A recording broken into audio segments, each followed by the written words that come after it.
ደብረ ዘይት ሁሉም የዘራውን የሚያጭድበት የበተነውን የሚሰበስብበት የመኸር ጊዜ ነው። ሁሉም የሥራውን ዋጋ የሚቀበልበት የፍርድ አደባባይ፣ የእምነት ሚዛን፣ የምግባር መለኪያ፣ የዋጋ መቀበያ፣ የፍትህ መስጫ አውድ ነው። ደብረ ዘይት ለጻድቃን የሚፈረድላቸው፣ በኃጥአን የሚፈረድባቸው፣ በዘላለማዊ ንጉሥ በአምላካችን ፊት ዘላለማዊ ፍትህ የሚሰጥበት የፍርድ ቀን ነው። ጌታችን መድኃኒታችን ኢየሱስ ክርስቶስ ለቅዱሳን ሐዋርያቱ ስለ ዓለም ፍጻሜና ስለ ዳግም ምጽአት እንዳስተማራቸው የዓለም ፍጻሜ እየቀረበ የመምጣቱ ምልክት፣ በተለይም ከዚህ በፊት ያልሆነ ከዚህ በኋላም የማይሆን ልዩ ልዩ ሰቆቃ መከራና ስደት መሆኑን የነገረበት ስፍራ ነው የደብረ ዘይት ተራራ። በክርስቶስ ምጽአት ሁለት ነገርን እናያለን።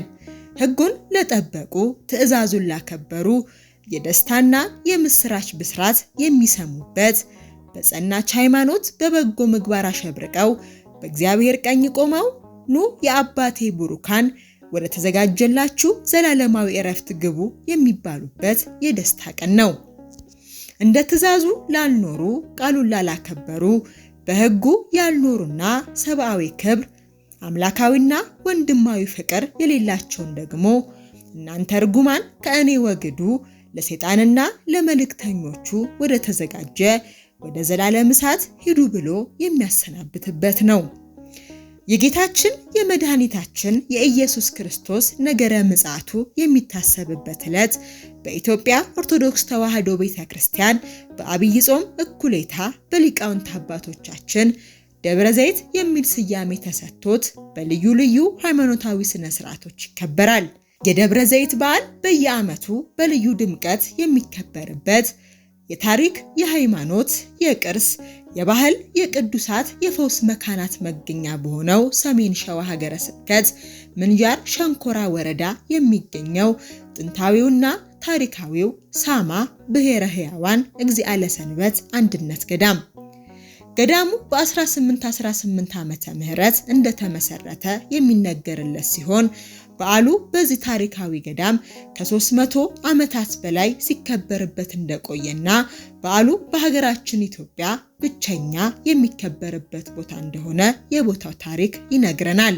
እንግዲህ ገዳሙ እንደሚታወቀው ቀዳማዊ የሆነ በኢትዮጵያ ደረጃ ብቸኛና አንጋፋ በሌላ ቦታ በዓለ ደብረ ዘይት ነገረ ምጽአቱ የማይከበር በዚህ በሳማ ብሔረ ሕያዋን እግዚአ ለሰንበት ገዳም ብቻ የሚከበር መሆኑ ይታወቃል። ነገር ግን ይኸውም ከአባቶቻችን እንደሚናገሩትና ወይንም የገዳሙ ታሪክ እንደሚያስረዳው በ1818 ዓመተ ምህረት ጀምሮ ገዳሙ ቤተክርስቲያኑ ተመስርቶ እየተገለገለና እየተከበረ እንደነበረ ከዛም በፊት አባቶቻችን በዋሻው ከ400 ክፍለ ዘመን ጀምሮ እንደነበረ ይነግሩናል። ነገር ግን የላኛው ትልቁ ቤተክርስቲያን ወይንም የተክለ ሃይማኖት ቤተክርስቲያን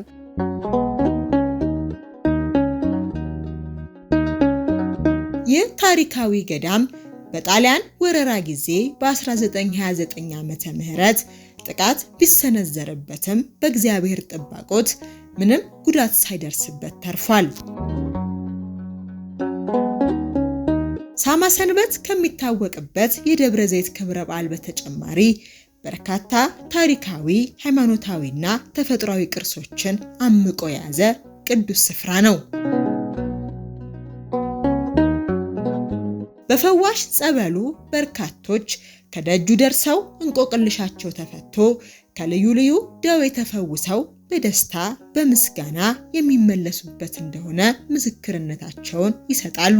በገዳሙ በታች ባለው ቆላማ ወንዝ ላይ የእግዚአ ሰንበት ጸበልና የአባታችን የአቡነ ተክለ ሃይማኖት የቅዱሳን መላእክት የቅዱሳን ጻድቃን ሰማዕታት የእመቤታችን የቅድስት ድንግል ማርያም ጸበል ልዩ ልዩ ተአምራትን የሚያደርግ ምእመናን ካላቱ አቅጣጫ እየመጡ እየተጠመቁ ከልዩ ልዩ ደዌያቸውና በሽታ የዳኑ የተፈወሱበት ጸበል መሆኑን አውቃችሁ ተረድታችሁ መጣችሁ ችግራችሁን እንዲፈታላችሁና ከደዌያችሁ እንድትድኑ ጥሪያችንን ከወዲሁ እናስተላልፋለን።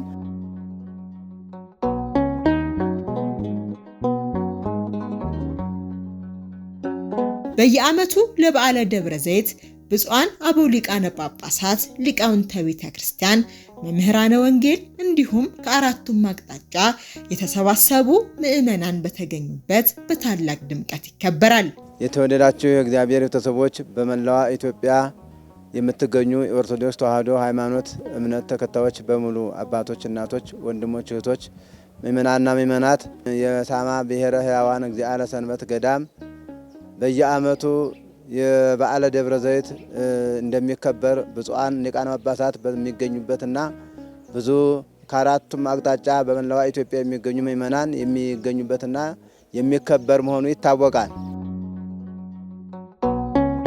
በርካታ ፈተናዎችን ያለፈው ታላቁ ገዳም በአሁኑ ሰዓት አካባቢው ብሎም መንገዱ ፍጹም ሰላማዊ በመሆኑ መጋቢት 6 2018 ዓ.ም ኑ በአንድነት በዓላችንን እናክብር እንባረክ በማለት ጥሪውን ያቀርባል። በ2018 ዓ.ም መጋቢት 6 የሚከበረው የጌታችን የመድኃኒታችን ኢየሱስ ክርስቶስ የበዓለ ደብረ ዘይት ነገረ ምጽአቱም መታሰቢያ በዓል በደመቀ ሁኔታ ለማክበር ዝግጅቱን ጨርሰን እናንተን በመጠባበቅ ላይ እንገኛለን። ስለዚህ የተወደዳችሁ የእግዚአብሔር ቤተሰቦች ምእመናን፣ አካባቢው ሰላምን የሰፈነና መንገዱም ማንኛውም የተስተካከለና ሰላም የሆነ ስለሆነ በሰዓቱ ቀደም ብላችሁ በቦታው ላይ በመገኘት በዓሉን በጋራ እንድናከብር ተወዲሁ ጥሪያችንን እናስተላልፋለን። እግዚአብሔር አምላካችን ከሁላችን ጋር ይሁን። በዓሉን በሰላም ለማክበር እግዚአብሔር አምላክ ይርዳን።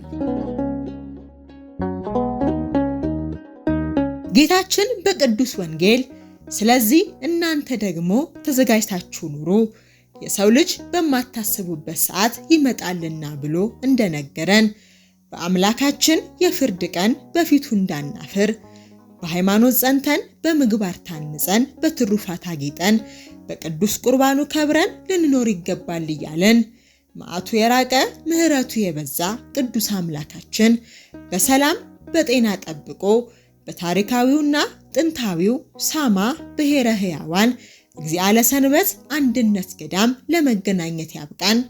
አሜን።